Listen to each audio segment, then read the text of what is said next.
pada majelis yang semoga senantiasa Allah berkahi, dan semoga waktu kita juga senantiasa Allah berkahi,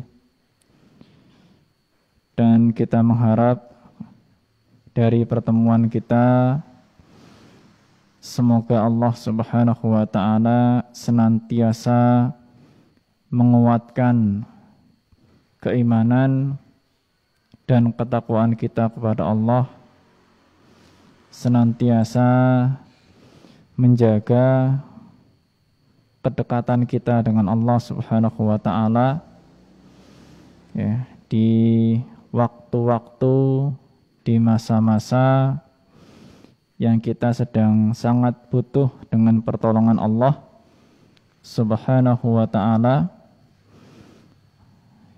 supaya Allah sesegera mungkin mengangkat dan menghilangkan berbagai macam kesusahan,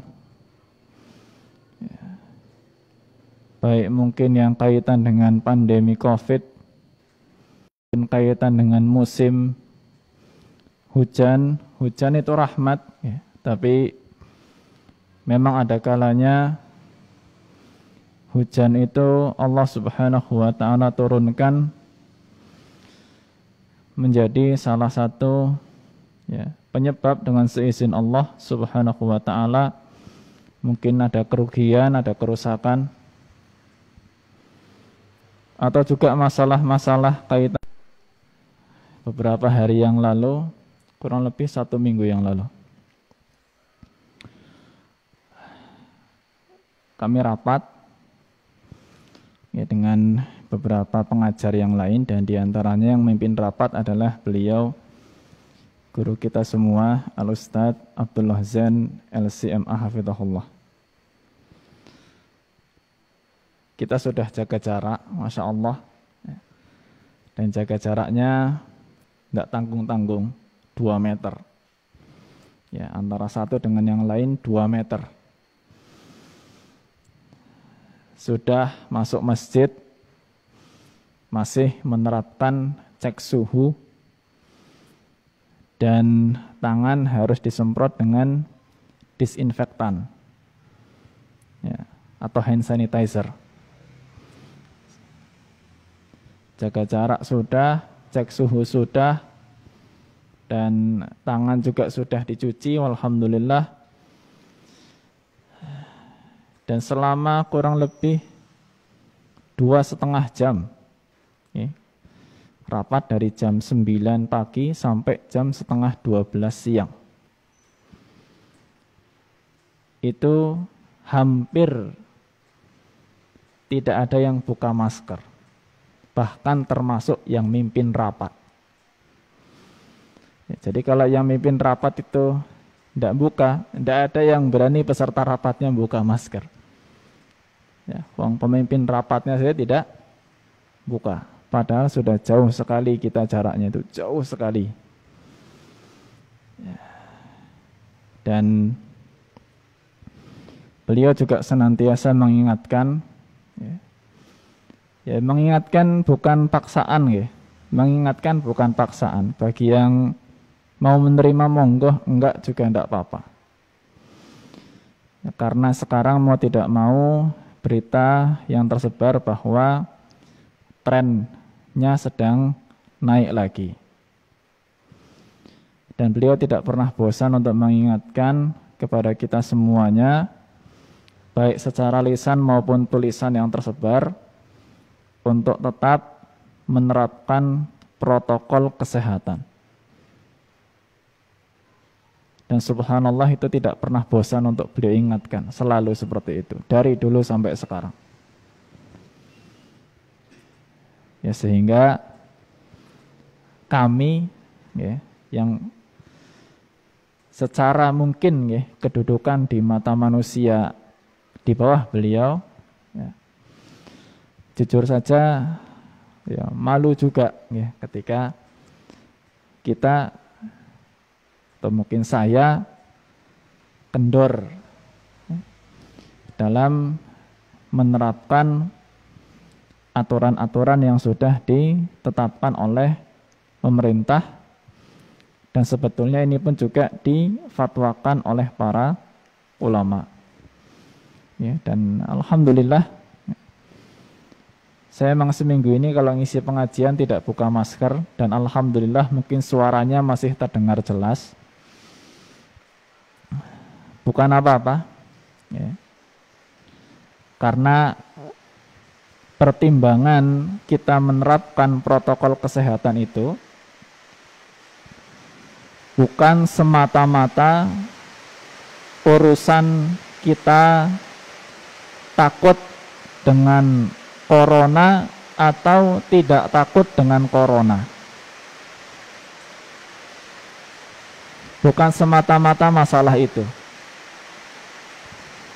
Nek ditanya apakah kita takut dengan corona, seharusnya kita tidak boleh takut. Ya. Seharusnya kita tidak boleh takut, karena kita hanya takut kepada Allah Subhanahu wa ta'ala. Kita punya benteng zikir pagi dan zikir sore. Zikir pagi dan zikir sore itu untuk melindungi kita dari berbagai macam keburukan. Tidak hanya masalah godaan setan, tapi semuanya. Kalau masalah takut dengan corona atau semacamnya, kita punya benteng zikir pagi dan zikir sore. Tapi menerapkan protokol itu lebih dari sekedar masalah kita takut atau tidak takut dengan COVID. Kita menerapkan protokol karena sedang menjalankan perintah Allah Subhanahu wa ta'ala, ati'ullaha wa ati'ur rasula wa ulil amri minkum. Taatilah Allah, taatilah Rasulnya, dan taati para pemimpin di antara kalian.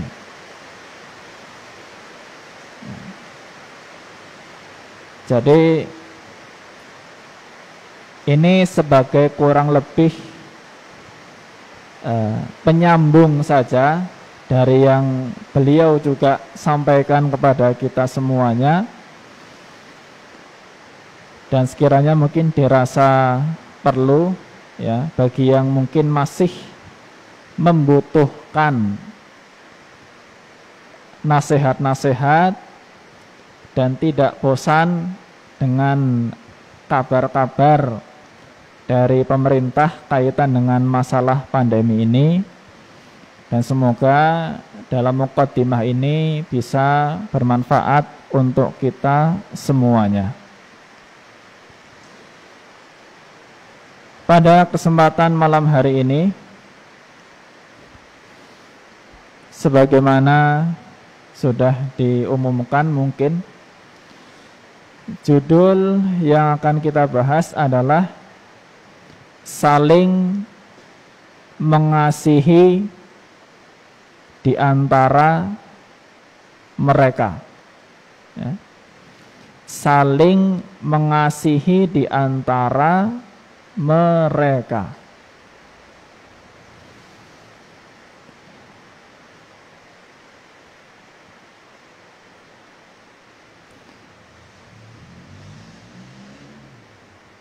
Wasiat pada malam hari ini adalah wasiat dari seorang tabi'in yang bernama Iyas. Bukan Ilyas, ya. Iyas. I-Y-A-S. Iyas. Ya. Iyas bin Muawiyah.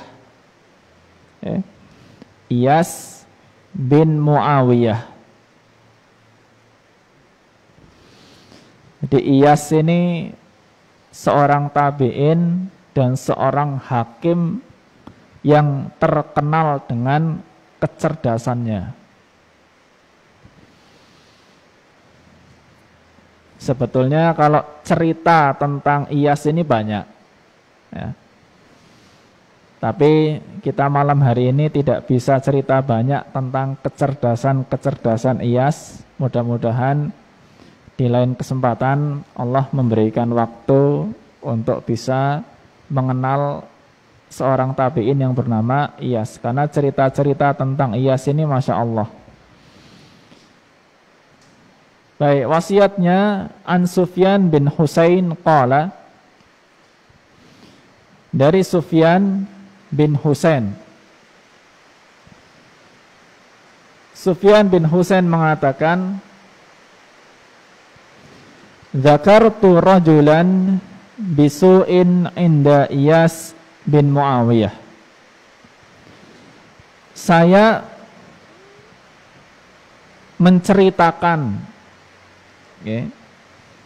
saya menceritakan seseorang dengan keburukannya di hadapan Iyas bin Muawiyah.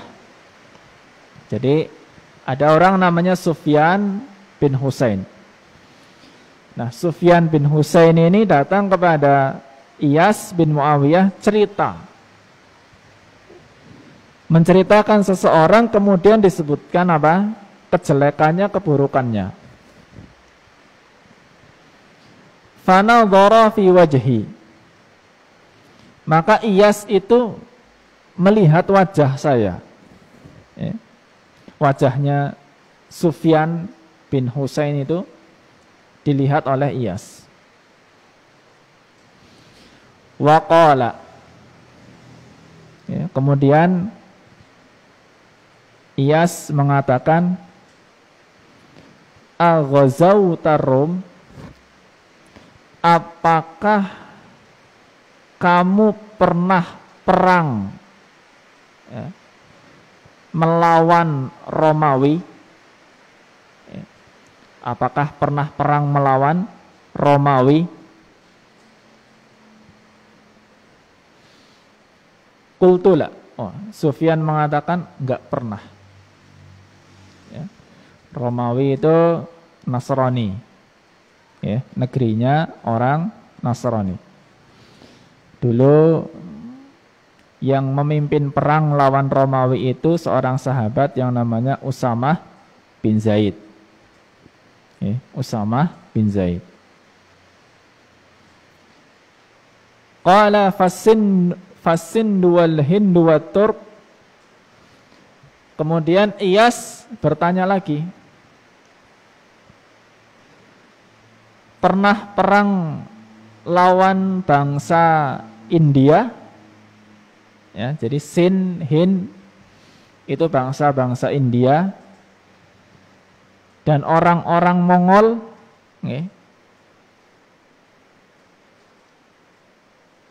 Qultula.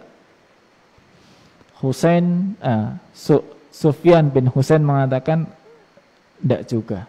Saya tidak pernah perang lawan India, tidak pernah lawan Mongol, tidak pernah. Masyhur kalau negeri-negeri daerah India itu bukan Muslim, Mongol juga. Nah, jadi ini belum selesai. Pak Sufyan bin Husain datang kepada Iyas cerita tentang seseorang itu jelek, malah dibalik tanya, sudah pernah perang lawan Romawi? Belum pernah. Lawan India? Belum pernah. Orang Mongol? Belum pernah. India pernah ditaklukkan, daerah-daerah India pernah ditaklukkan oleh kaum muslimin dulu.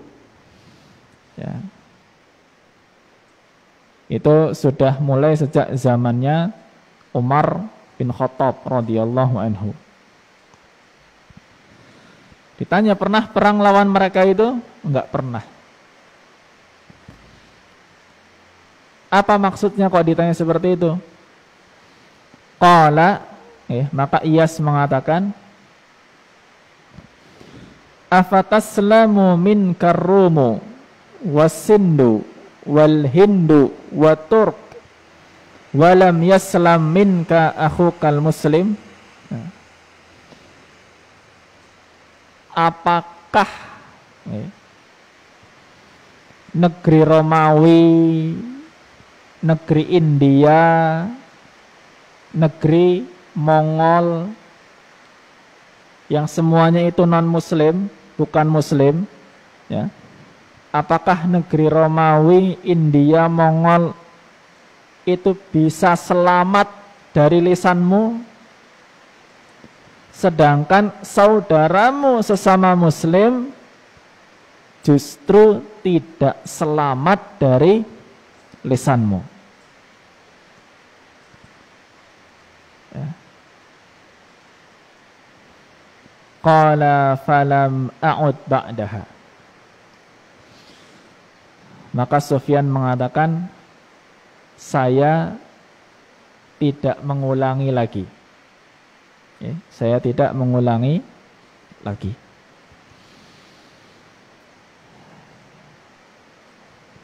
Jamaah yang dirahmati Allah Subhanahu wa taala, ini jadi kejadian ini sekedar untuk menggambarkan kepada kita. Judulnya adalah Ruhama'u bainahum. Sebetulnya Ruhama'u bainahum, jadi saling mengasihi di antara mereka itu, ini disebutkan ada dalam surat Al-Fath, ya. Surat Al-Fath ayat 29, ya. Jadi Allah Subhanahu wa taala itu menyebutkan walladzina ma'ahu asyidda'u 'alal kuffar ruhama'u bainahum. Dan orang-orang yang bersama dengan Nabi sallallahu alaihi wasallam, pengikut Nabi sallallahu alaihi wasallam, asyidda'u 'alal kuffar, punya sikap yang tegas kepada orang-orang kafir. Sikapnya tegas kepada orang-orang kafir, orang-orang yang tidak beriman, orang-orang musyrik. Ruhama'u bainahum, tapi saling menyayangi, saling mengasihi di antara mereka. Jadi ini yang seharusnya dimiliki oleh kaum muslimin, ya.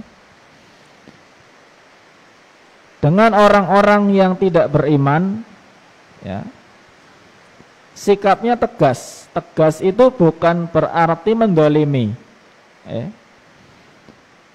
Tapi maksudnya kita berlepas diri, ya. Tidak ikut campur, tidak ikut rewang-rewang dengan urusan-urusan keagamaan mereka. Maka pedomannya lakum dinukum waliyadin. Silahkan bagi kalian agama kalian, bagi saya agama saya. Kita mendakwahi, diterima ya alhamdulillah, tidak diterima kita tidak boleh maksa, tidak boleh maksa, ya. La ikraha fiddin, tidak boleh maksa dalam agama, tidak boleh, ya. Tapi nek mereka melakukan ibadahnya, melakukan ritual agamanya, bukan berarti kemudian kita ngerewangi, ya. Sudah biarkan saja. Nah, kepada sesama kaum muslimin, ya, Justru seharusnya kita bisa lebih akur, lebih rukun. Ya. Apalagi di zaman yang sebetulnya kita harus saat ini bisa menjaga supaya kondisinya tidak semakin amburadul, tidak semakin kacau.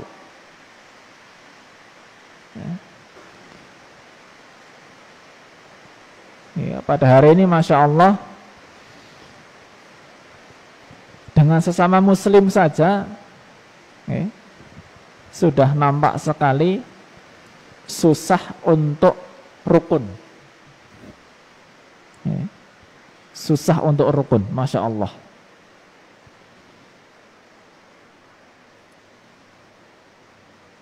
Dan itu memang menjadi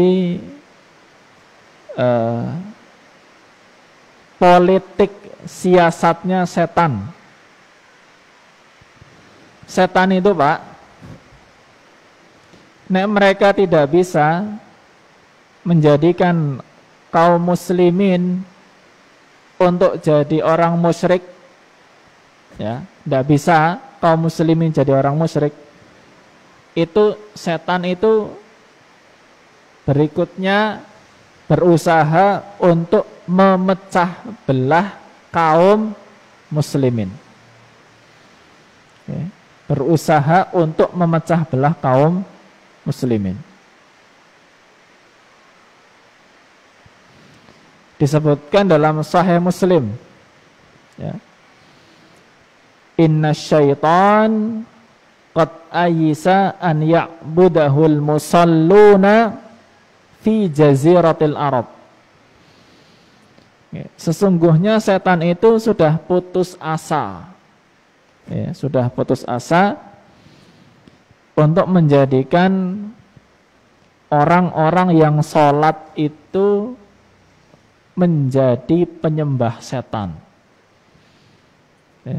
Setan sudah putus asa, wangel, susah menjadikan orang yang sholat kok jadi penyembah setan, penyembah berhala, susah. Dulu di Jazirah Arab. Tapi ya mereka tidak kehabisan akal, ya. Walakin at-tahrish bainahum, ya. Tetapi tinggal membuat kaum muslimin itu berpecah belah. Tahrish. Jadi tahrish itu nek bahasa kita memprovokasi. Memprovokasi, manas-manasi antara kaum muslimin. Wah, apalagi hari ini Masya Allah, ya, manas-manasi kaum muslimin itu wasilahnya banyak. Mengadu domba antar kaum muslimin itu caranya semakin mudah, semakin gampang pada hari ini, ya. Padahal salah satu penyebab azab kubur itu adalah karena seseorang itu senang adu domba. Dia adu domba dengan apa? Tulisan, ya, tulisan disebar, ya. Nanti ada tulisan-tulisan, berita-berita yang seolah-olah menjelek-jelekkan pihak tertentu, ya. Nanti muncul lagi bantahannya, ya, balik dijelek-jelekkan, ya.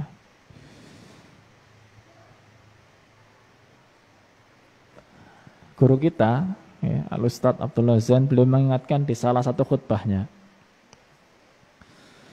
berita TV saja, berita TV, media massa, koran, TV, ya, apa sajalah,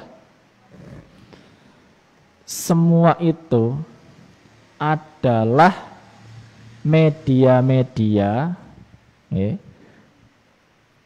yang punya tuan, punya majikan. Ya, ada di salah satu khutbah beliau dan tertulis, ya, ada mereka itu punya tuan. Jadi apa yang diberitakan, ya, itu sesuai dengan tujuan tuannya. Nek tujuannya baik, ya baik, insya Allah benar beritanya. Nek tujuannya jelek, ya yang diberitakan jelek. Neng masalahnya kita itu tidak punya kemampuan yang cukup untuk tahu ini yang maksudnya baik, yang tidak baik yang mana. Mula beritanya bisa beda-beda. Ya. Bisa simpang siur beritanya, padahal ya sama-sama dari TV misalkan. Mung beda stasiun TV, beda channel, nanti beritanya sudah beda.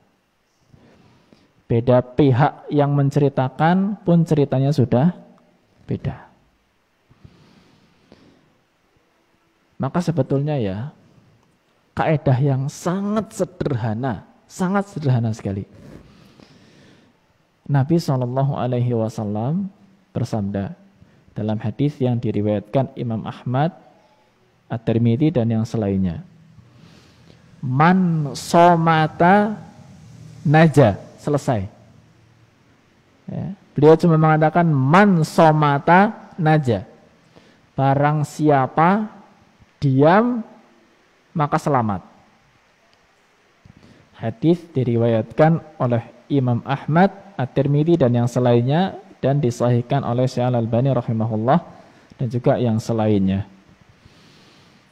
Man somata naja, yang diam selamat sudah. Kita baca, kita nonton, diam saja sudah diam, wis selamat itu. Ya. Nggak usah terburu-buru komentar. Ya. Baru masuk berita satu, komentar. Ya. Besoknya masuk berita lagi, jebulannya salah, komentar lagi. Komentar itu masih mending daripada yang menyebarkan.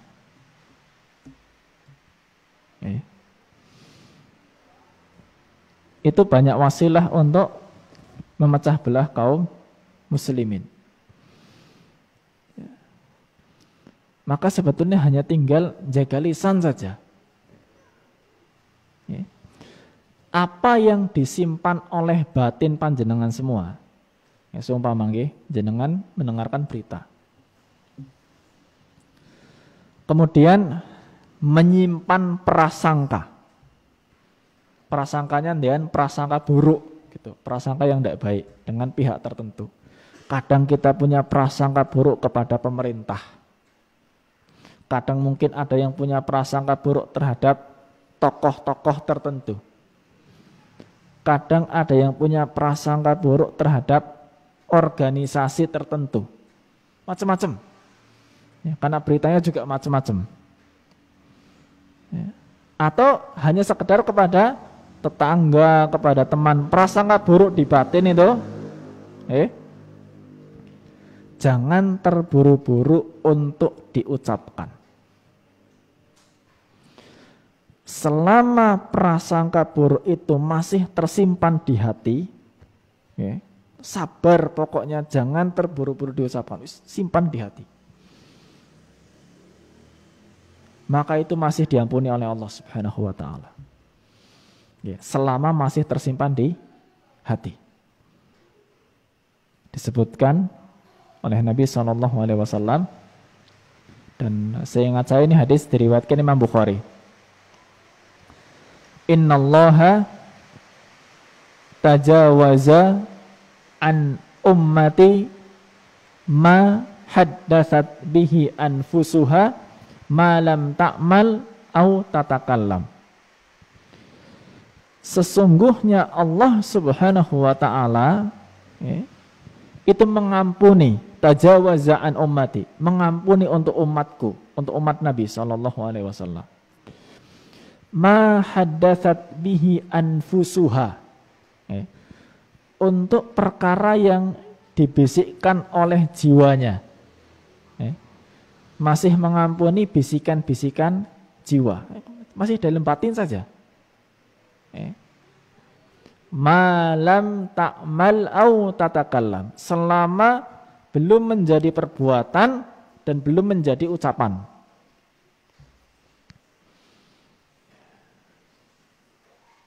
Jadi nek masih disimpan di hati, bisikan-bisikan itu, prasangka-prasangka itu masih disimpan di hati. Belum sampai terucap. Ya. Kadang-kadang kita komen, ini kok kayaknya orangnya, kayaknya lagi, ada kayaknya. Kayaknya orangnya ya, seperti ini, seperti itu. Pihak ini kok sikapnya begini, begitu. Ini nek sudah keluar ucapan. Ya.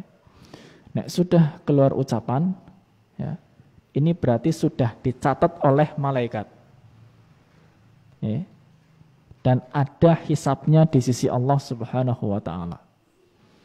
Ma yalfidhu min qaulin illa ladaihi raqibun atid.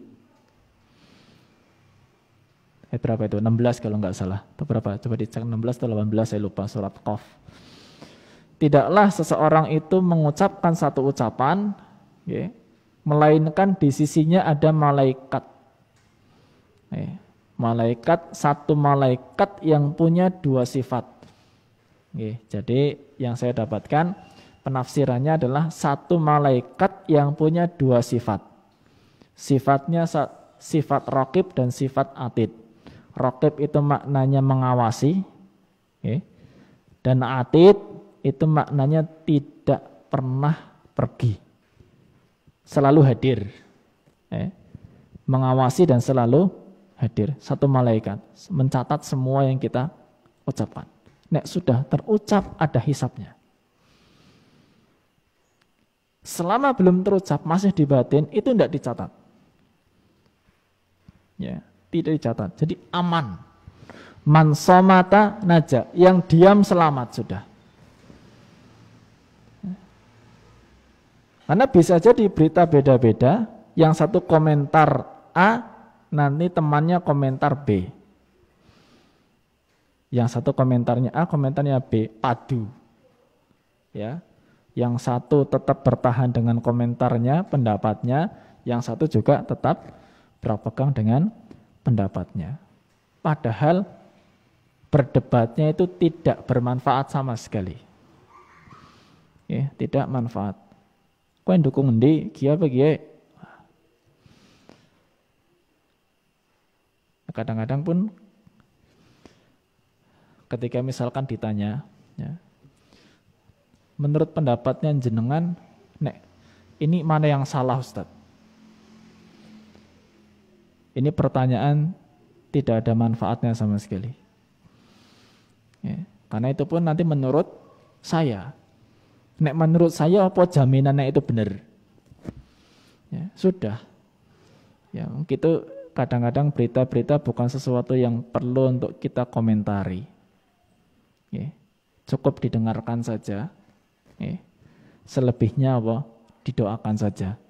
Mudah-mudahan masalahnya cepat selesai. Ya.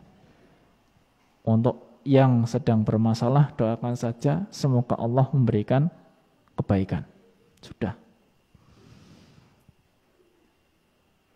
Kita berusaha untuk memperingan hisab kita di hadapan Allah Subhanahu wa taala. Karena nek kita komentar, kita pada akhirnya sama-sama menyebutkan keburukan kaum muslimin. Kita ngomongi pemerintah, ya pemerintah mayoritasnya kaum muslimin. Kita mau ngomentari organisasi masyarakat, juga kebanyakan yang dikomentari organisasi masyarakat dari kaum muslimin. Dan itu nek kita ngomentari organisasi dan pihak-pihak lembaga seperti itu berarti kita tidak sedang menggibah 1-2 orang. Yang digibah banyak. Ya. Maka Nabi SAW ketika berpesan kepada Mu'adz, Kuffa alaika hadza. Jaga saja yang ini lisan ini. Ya. Itu bentuk kasih sayang kita kepada kaum muslimin, senajan mungkin kita banyak beda. Ya, yang namanya kaum muslimin itu tidak mungkin dalam semua masalah itu sepakat satu, itu tidak mungkin. Sudah jadi sunnatullah, kaum muslimin itu akan beda-beda. Kita berusaha memilih mana yang sekiranya paling dekat dengan Quran dan sunnah, dengan pemahaman yang benar, ya, pemahaman yang dibawa oleh para sahabat, para tabi'in dan tabi'ut tabi'in. Tapi bukan berarti kepada yang banyak beda dengan kita itu terus kita kesusu, terburu-buru untuk memusuhi, ya, untuk menggibah, ngerasani, ya. Itu bukan hak kita, ya, bukan hak kita. Belajar masalah perbedaan itu kadang-kadang bukan perkara yang membawa maslahat untuk banyak orang, ya. Itu ibarat nuwun sewu. Saya waktu itu diberi nasihat, ya, oleh guru kami Al-Ustadz Zaid Susanto. Beda masalah fikih saja, ya, beda masalah fikih. Kadang-kadang kita bahas masalah fikih itu sudah, wah, pasti banyak bedanya, pasti banyak bedanya. Ya.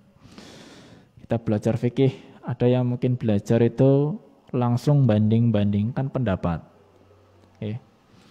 Jadi nanti belajar masalah air, wah, air mustakmal hukumnya apa? Wah, ini yang ini mengatakan suci mensucikan, yang ini mengatakan suci tidak mensucikan.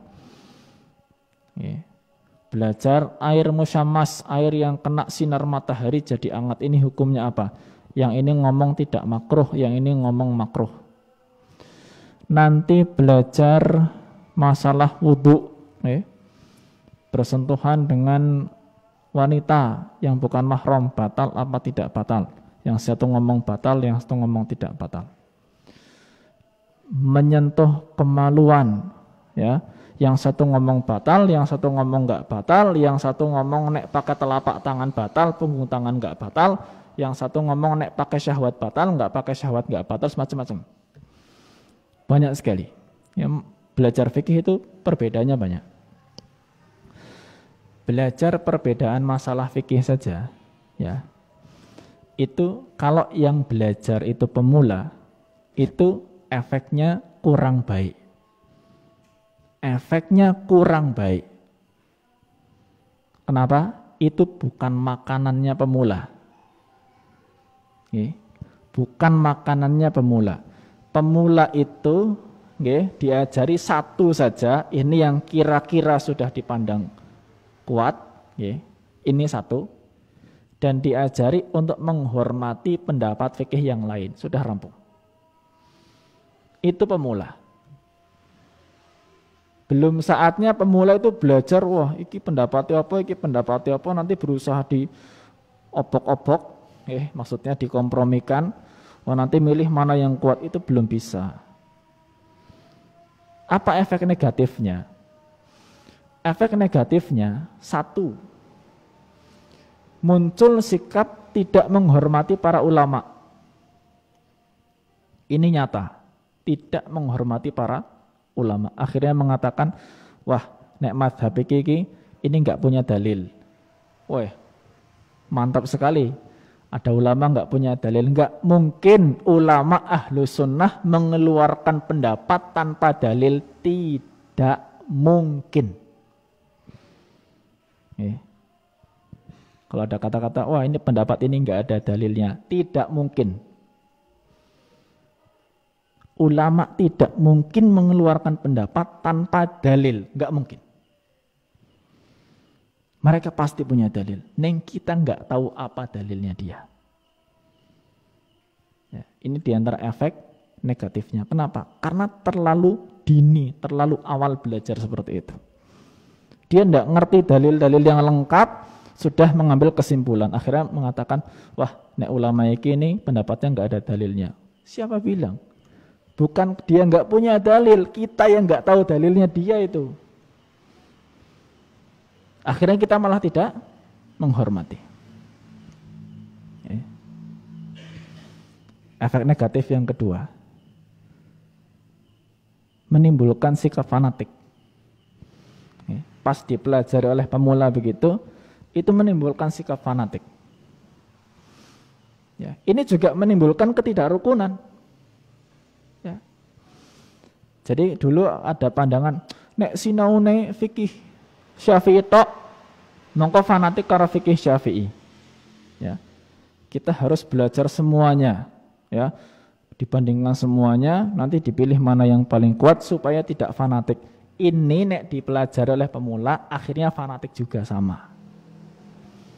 Fanatisme dalam fikih itu sebabnya bukan karena orang belajar madhab atau tidak belajar madhab, bukan itu sebabnya. Sebabnya karena dia tidak belajar adab. Bukan karena belajar madhab atau enggak belajar madhab, belajar fikih madhab atau belajar fikih rojih, enggak, bukan itu. Wong yang belajar madhab ya bisa fanatik, yang belajar fikih rojih tarjih juga bisa fanatik sama. Ya. Dulu saya diceritani sama guru saya ketika di Yaman. Sebagian penuntut ilmu yang belajar kepada Syekh Muqbil bin Hadi, rahimahullah. Syekh Muqbil mujtahid, Masya Allah, dan beliau mungkin terkadang sering juga beristihad untuk menyimpulkan hukum. Beliau mengatakan dalam masalah ini yang rajih hukumnya wajib misalkan.